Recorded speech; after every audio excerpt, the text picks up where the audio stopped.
சாலையில் நடக்கும் விதி மீறல்களை கண்டும் காணாமல் கடந்து செல்லும் இன்றைய சூழலில் ஒரு தனி மனிதனின் துணிச்சலான எதிர்ப்பு ஒட்டுமொத்த இணையதளத்தையும் உற்று நோக்க வைத்துள்ளது.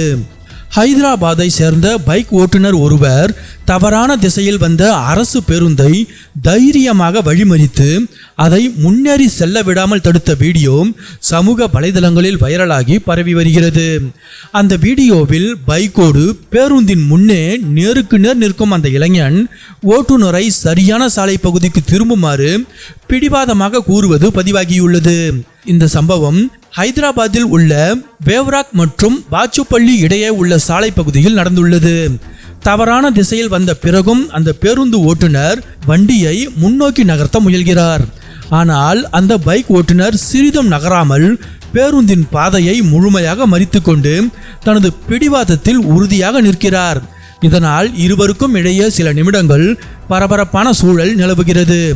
இறுதியில் வேறு வழியின்றி பேருந்து ஓட்டுநர் வண்டியை பின்னோக்கி எடுத்துச் சென்று மீண்டும் சரியான சாலை பாதைக்கு திருப்புகிறார். இத்துடன் இந்த மோதல் முடிவுக்கு வருகிறது. சமூக வலைதளங்களில் வைரலாகி வரும் இந்த வீடியோவை பார்த்த பலரும் அந்த பைக் ஓட்டுநரின் துணிச்சலையும் விடாமுயற்சியையும் பாராட்டி வருகின்றனர். விபத்துகளுக்கும் போக்குவரத்து நெரிசல்களுக்கும் முக்கிய காரணமாக இருக்கும் தவறான திசையில் வாகனம் ஓட்டுவதை சாதாரணமாக எடுத்துக்கொள்ளாமல் பொதுமக்களின் பாதுகாப்பிற்கு முக்கியத்துவம் கொடுத்த பைக் ஓட்டுநரை இணையவாசிகள் பலரும் பாராட்டியுள்ளனர். இது போன்ற விதிமீறல்களை கண்டுகொள்ளாமல் விடுவது சாலையில் மற்றவர்களையும் பொறுப்பற்ற முறையில் நடந்து கொள்ள தூண்டும் என்று இணைய பயனர்கள் வாதிட்டு வருகின்றனர்.